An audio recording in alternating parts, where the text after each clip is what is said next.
გამარჯობათ მეგობრებო, გავაგრძელოთ ქოცების ორმაგი სტანდარტთან დაკავშირებით ვიდეო. მოკლედ ქოცისთვის როდესაც გასული წლის ნოემბერში აქციის მონაწილეები დაიჭირეს და დაარბიეს, ეს იყო სუვერენიტეტის გადარჩენა, რადგან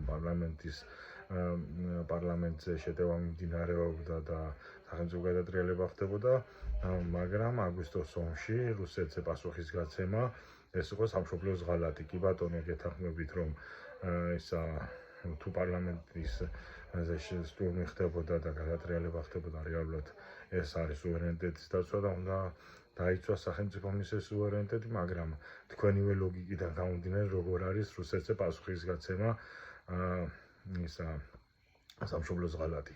და თუ თქვათ რუსეთის იმას იძახით, რომ რუსეთის პროვოკაციებს წამოეგო სააკაშვილი და წინა ხელისუფლება, მაშინ თქვენც წამოიგეთ ამ deep state-ის აგენტების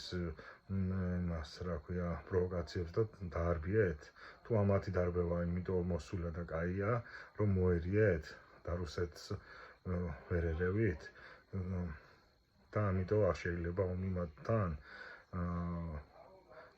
და ასევე თუ ქოცები იძახიან, აი ჩვენ ყველას ჩვენი სუვერენიტეტისთვის ყველას ვებრძვითო deep state-ს, ამერიკას, დასავლეთს და ყველას და ესე ყველასთან ბრძოლა მოსულა, მაგრამ რუსეთთან არაა. იფიქრე ქოცო, თუ შეგიძლია თქვენცით.